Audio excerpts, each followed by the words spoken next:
देखिए दोस्तों, आज एनसीईआरटी का भाग 2 परिभाषिक शब्दावलियाँ कौन कौन सी है वो देखते हैं। देखो, पहला बिंदु है काजी। काजी एक न्यायाधीश होता है जो सल्तनत कालीन में चालू था। फिर मुगल काल में भी काजी का पद न्यायाधीश के रूप में था। मुफ्ती मुस्लिम समुदाय का एक न्यायविद जो कानूनों की व्याख्या करता है। काजी इसी व्याख्या के आधार पर फैसले सुनाता है। धर्मशास्त्र संस्कृत की ऐसी कृतियाँ जिसमें सामाजिक तौर तरीकों और आचरणों के सिद्धांतों की व्याख्या की जाती है। यह धर्मशास्त्र ईसा पूर्व 500 वर्ष से भी पहले लिखे गए थे। सवार किसे कहते हैं? घुड़सवार को सवार कहा जाता है, जो एक सैनिक टुकड़ी के रूप में भी काम में आती है।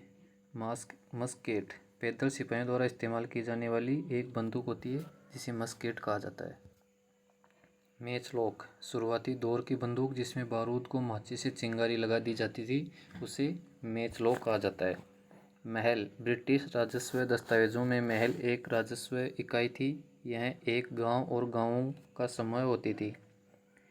बीघा जैसे हम ज़मीन के माप की इकाई है, जिसमें हम जब नापते हैं गज है, वर्ग मीटर है, उसमें एक इकाई जिसमें ज़मीन को बीघा के रूप में मापा जाता है। बीघे का आकार अलग अलग होता था। बंगाल में अंग्रेजों ने इसका क्षेत्रफल करीब 1/3 एकड़ तय कर दिया था। प्रति यह एक भूमि की इकाई है। कुछ समय के लिए बिना खेती छोड़ दी जाने वाली जमीन ताकि उसकी मिट्टी दोबारा उपजाऊ हो जाए, उसे प्रतिभूमि कहा जाता है। अगला बिंदु है साल। साल एक पेड़ होता है जो सदाबहार वनस्पति के रूप में पाया जाता है। महुआ यह एक फूल जिसे खाया जाता है, फूल जिसे खाया जाता है। यह शराब बनाने के लिए इस्तेमाल किया जाता है। बेवड़ मध्य प्रदेश में गोमतू खेती के लिए इस्तेमाल होने वाला शब्द है। जैसे झूमिंग कृषि है, वैसे ही एक बेवड़ है। स्लीपर लकड़ी के 37 तख्ते जिन पर रेल की पटरियां बिछाई जाती है, उसे स्लीपर कहा जाता है। पाच्यवादी एशिया की भाषा और संस्कृति का गहन होता है इसमें। अगला बिंदु है फिरंगी। यह एक विदेशी शब्द है। इस शब्द में अपमान का भाव आता है। अगला बिंदु है वर्नाकुलर। यह शब्द आमतौर पर मानक भाषा से अलग किसी स्थानीय भाषा या बोली के लिए इस्तेमाल किया जाता है। भारत जैसे औपनिवेशिक देशों में अंग्रेजी रोज़मर्रा इस्तेमाल की स्थानीय भाषाओं और साम्राज्यवादी शासकों की भाषा अंग्रेजी के बीच फर्क को चिन्हित करने के लिए इस शब्द का इस्तेमाल करते हैं। अगला है नाइटहुड। यह ब्रिटिश राज या रानी की तरफ से किसी व्यक्ति की अप्रतिम व्यक्तिगत सफलताओं या जन सेवा के लिए दी जाने वाली एक उपाधि है। महाभियोग जब इंग्लैंड के हाउस ऑफ कॉमन में किसी व्यक्ति के खिलाफ दुराचार का आरोप लगाया जाता है तो हाउस ऑफ लॉर्ड्स संसद का ऊपरी सदन होता है, उसमें व्यक्ति के खिलाफ मुकदमा चलाया जाता है, उसे महाभियोग कहा जाता है। जैसे हमारे आर्टिकल 61 के तहत महाभियोग की प्रक्रिया संपन्न होती है। रेशमी मार्ग इसे सिल्क रूट भी कहा जाता है। आधुनिक काल से पहले के युग में दुनिया के दूर दूर स्थित भागों के बीच व्यापारिक और सांस्कृतिक संपर्कों का सबसे जीवंत उदाहरण है, जिसे सिल्क मार्गों के रूप में दिखाई देता है। सिल्क मार्ग नाम से पता चलता है कि इस मार्ग से पश्चिम को भेजे जाने वाले चीनी रेशम सिल्क का कितना महत्व था। इतिहासकारों ने बहुत सारे सिल्क मार्गों के बारे में बताया है। जमीन या समुद्र से होकर गुजरने वाले ये रास्ते न केवल एशिया के विशाल क्षेत्रों को एक दूसरे से जोड़ने का काम करते थे, बल्कि एशिया को यूरोप और उत्तरी अफ्रीका से भी जोड़ते थे। ऐसे मार्ग ईसा पूर्व के समय में ही सामने आ चुके थे और लगभग 15वीं शताब्दी तक अस्तित्व में रहे। इस रास्ते में चीनी पोट्री जाती थी और इसी रास्ते से भारत व दक्षिणी पूर्व एशिया के कपड़े एवं मसाले दुनिया के दूसरे भागों में पहुंचते थे। वापसी में सोने चांदी जैसी कीमती धातुएं यूरोप से एशिया पहुंचती थी। व्यापार और संस्कृति आदान प्रदान दोनों साथ साथ चलती थी। शुरुआती काल में ईसाई मिशनरी निश्चय ही इसी मार्ग से एशिया आते थे होंगे। कुछ सदी बाद मुस्लिम धर्मोपदेशक भी इसी रास्ते से दुनिया में फैले। इससे भी बहुत पहले पूर्वी भारत में उपजा बौद्ध धर्म सिल्क मार्ग की विविध शाखाओं से ही कई दिशाओं में फैल चुका था। फिर अगला है जोबर।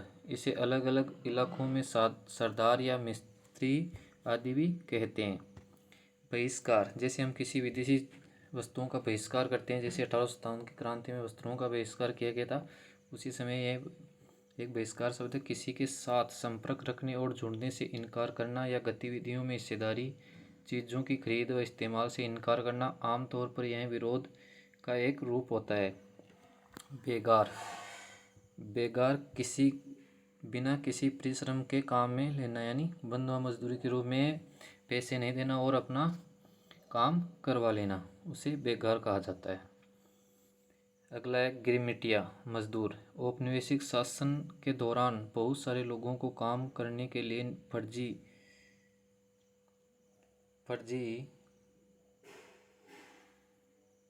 गयाना, वेस्ट इंडीज आदि स्थानों पर ले जाया गया तथा जिसे बाद में गिरमिटिया कहा जाने लगा। उन्हें एक एग्रीमेंट अनुबंध के तहत ले जाया जाता था। बाद में इसी एग्रीमेंट को ये मजदूर गिरमिट कहने लगे, जिससे आगे चलकर इन मजदूरों को गिरमिटिया मजदूर कहा जाने लगा। अंग्रेज़ों में इंट्रीडेड लेबर कहा जाता है। जैसे चंपारण बिहार गिरमिटिया आंदोलन हुआ था, जिसमें नील की खेती के लिए यह चला था, और अंग्रेजी में इसे इंट्रीडेड लेबर कहा जाता है। अगला है पारिभाषिक शब्द औपनिवेशीकरण।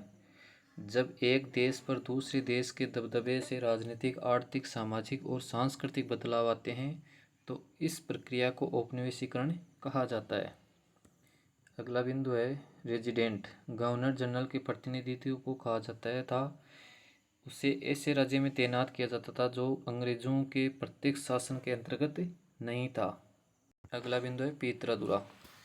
उत्कीर्ण संगमरमर अथवा बलुआ पत्थर पर रंगीन ठोस पत्थरों को दबाकर बनाए गए सुंदर तथा अलंकृत नमूने यह शाहजहाँ के शासनकाल में शुरू हुए थे। और जैसे ताजमहल है, लाल किला है, जामा मस्जिद है, शालीमार बाग है आदि में पीतरादुरा की किया हुआ है। और सर्वप्रथम पीतरादुरा का उपयोग एतमाद उद दौला का मकबरा में किया गया था। यह आगरा यमुना नदी के बाएं तट पर स्थित है और 1626 में नूरजहाँ ने इसे मिर्जा गयास बेग को समर्पित किया था, जो सफ़ेद संगमरमर पत्थर से बना हुआ है। अगला बिंदु है सैनिक विद्रोह। जैसे 1857 की क्रांति में सैनिक विद्रोह था, उसी प्रकार का एक पारिभाषिक शब्द है। जब सिपाही इकट्ठा होकर अपने सैनिक अफसरों का हुक्म मानने से इनकार कर देते हैं तो उसे सैनिक विद्रोह कहते हैं। फिरंगी फारसी भाषा का शब्द है जो संभवतः फ्रैंक, जिससे फ्रांस का नाम पड़ा है, से निकला है। इसे उर्दू और हिंदी में पश्चिमी लोगों का मजाक उड़ाने के लिए कभी कभी इसका प्रयोग अपमानजनक दृष्टि से भी किया जाता है। अगला है क्रांतिकारी हिंसा। समाज में आमूल बदलाव लाने के लिए हिंसा का उपयोग करना। जैसे 1857 की क्रांति में अंग्रेजों को देश से बाहर निकालने के लिए वे एक आमूल परिवर्तन है। कर्नाटक साम्राज्यम। जहाँ इतिहासकार विजयनगर साम्राज्य शब्द का प्रयोग करते हैं, वहीं समकालीन लोगों ने उसे कर्नाटक साम्राज्य की संज्ञा दी। अगला बिंदु है यवन। संस्कृत भाषा का शब्द है जिसका प्रयोग यूनानियों तथा उत्तर पश्चिम से उपमहाद्वीप में आने वाले अन्य लोगों से किया जाता था। फिर अगला शब्द है अमर। अमर शब्द का आर्यभाव मान्यतानुसार संस्कृत शब्द से समर से हुआ है, जिसका अर्थ है लड़ाई या युद्ध से है। यह फारसी शब्द अमीर से भी मिलता जुलता है, जिसका अर्थ है ऊंचे पद पर कुलीन व्यक्ति से लिया गया है। अगला बिंदु है जनपद। एक ऐसा भूखंड है जहाँ कोई जन यानी लोग, कुल या जनजाति अपना पांव रखता है अथवा बस जाता है। इस शब्द का प्रयोग प्राकृत एवं संस्कृत दोनों में मिलता है। अगला बिंदु है ओलिगार्की या समूह शासन। समूह शासन उससे कहते हैं जहाँ सत्ता पुरुषों के एक समूह के साथ में होती है। अगला बिंदु है नजराना। जहाँ कर नियमित ढंग से इकट्ठे किए जाते हैं, वहीं नजराना अनियमित रूप से जब भी संभव हो इकट्ठा किया जाता है। ऐसे नजराने विविध पदार्थों के रूप में प्राय ऐसे लोगों से लिए जाते थे जो स्वेच्छा से इसे देते थे। अगला बिंदु है अग्रहार।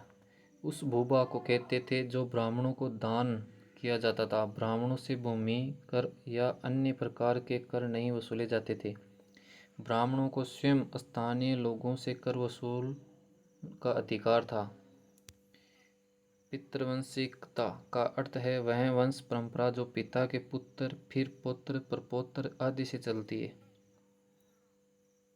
अगला है मातृवंशिकता। शब्द का इस्तेमाल हम तब करते हैं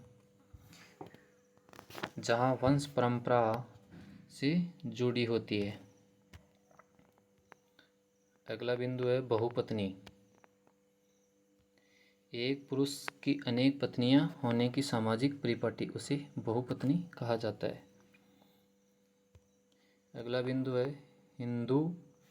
हिंदू शब्द लगभग 6वीं-5वीं शताब्दी ईसा पूर्व में प्रयुक्त होने वाले एक प्राचीन फारसी शब्द है जिसका प्रयोग सिंधु नदी यानी इंडस के पूर्व के क्षेत्रों के लिए होता था से निकला है। अरबी लोगों ने इस फारसी शब्द को जारी रखा और इस क्षेत्र को अल हिंद तथा यहाँ के निवासियों को हिंदी कहा। कालांतर में तुर्कों ने सिंधु से पूर्व में रहने वाले लोगों को हिंदू, उनके निवास क्षेत्र को हिंदुस्तान तथा उनकी भाषा को हिंदवी का नाम दिया है। अगला है चैत्य। जैसे महात्मा बुद्ध का चैत्य है या कोई गुफा है या स्तूप है, वैसे ही चैत्य। सवाल चैत्य उसे कहा जैसे सौदाह के बाद शरीर के कुछ अवशेष टीलों पर सुरक्षित रखे दिए जाते हैं। अंतिम संस्कार से जुड़े ये टीले चैत्य के रूप में जाने जाते हैं जहाँ पर स्तूप बनाए जाते हैं बाद में। अगला बिंदु है उलमा। आलिम का बहुवचन इस्लाम धर्म के ज्ञाता है। इस परिपाटी के संरक्षण होने के नाते वे धार्मिक, कानूनी व अध्यापन संबंधी परिपाटी निभाते हैं। फिर अगला बिंदु है शरिया। यह मुसलमान समुदाय को निर्देशित करने वाला कानून है। यह कुरान शरीफ और हदीस पर आधारित है। हदीस का अर्थ है पैगंबर साहब से जुड़ी परंपराएं जिनके अंतर्गत उनके समर्थ शब्द और क्रियाकलाप भी आते हैं। जब अरब क्षेत्र से बाहर इस्लाम का प्रचार हुआ जहाँ के आचार व्यवहार भिन्न थे तो कियास यानी सदस्यता के आधार पर तर्क और इजामा समुदाय की सहमति को भी कानून का स्रोत माना जाने लगा। यह शरिया अर्थात इस्लामी कानून कुरान, हदीस, कियास और इजमा उसे उद्भूत हुआ है। अगला बिंदु है मातृगृहता। यह वह परिपाटी है जहाँ स्त्रियां विवाह के बाद अपने मायके में ही अपनी संतान के साथ रहती है और उनके पति उनके साथ आकर रह सकते हैं। यह परिपाटी मालाबार तट केरल जैसे इसे घर जमाई कहते हैं हमारी भाषा में, उसे होता है। अगला बिंदु है पिकेटिंग। प्रदर्शन या विरोध का एक ऐसा स्वरूप जिसमें लोग किसी दुकान, फैक्ट्री या दफ्तर के भीतर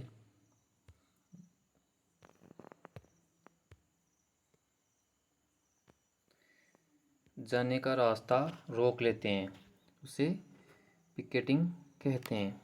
जो पर इन्हें अलग अलग इलाकों में सरदार या मिस्त्री आदि के नाम से भी जाना जाता है। कुशन विष उसे सुलेखन कहा जाता है। निरंकुशवाद राजकाज की किसी ऐसी व्यवस्था जिसमें किसी एक व्यक्ति को संपूर्ण शक्ति प्राप्त हो, उस पर न कानूनी पाबंदी लगी हो न ही संवैधानिक, जैसे अंग्रेजों के शासनकाल में थी। बेगार बिना किसी पारिश्रमिक के काम करवाना, यानी बिना मजदूरी के बिना पैसे के ही को काम करवाना, उसे बेगार कहा जाता है। अगला बिंदु है सूफी शब्दावली। खानका यह फारसी शब्द है। सूफियों का निवास स्थान व इनका संगठित समुदाय है। शेख अरबी शब्द है। पीर अथवा मुर्शिद फारसी शब्द है। विभिन्न सूफी सिलसिलों की खानका का केंद्र बिंदु है। आध्यात्मिक गुरु पथ प्रदर्शक के रूप में यह जाना जाता है। मुरीद सूफी संतों के शिष्य या अनुयायी मुरीद कहलाते हैं। खलीफा सूफी शेखों के उत्तराधिकारी या वारिस को खलीफा कहा जाता है। अगला है वली, बहुवचन ओलिया अर्थात ईश्वर का मित्र।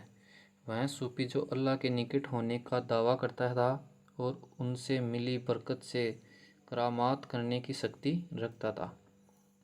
नेक्स्ट बिंदु है बरकत, सूफी द्वारा अर्जित आध्यात्मिक शोभा। फतवा, अनिश्चित या असमंजस्य की स्थिति में इस्लामी कानून जानने वाले विद्वान, सामान्य मुक्ति के द्वारा की जाने वाली वैधानिक घोषणा। उल्मा, इस्लामी कानून और शरिया के विद्वान। अगर दोस्तों सेशन अच्छा लगा तो लाइक, शेयर और सब्सक्राइब जरूर करें और कमेंट बॉक्स में कमेंट जरूर करें। धन्यवाद।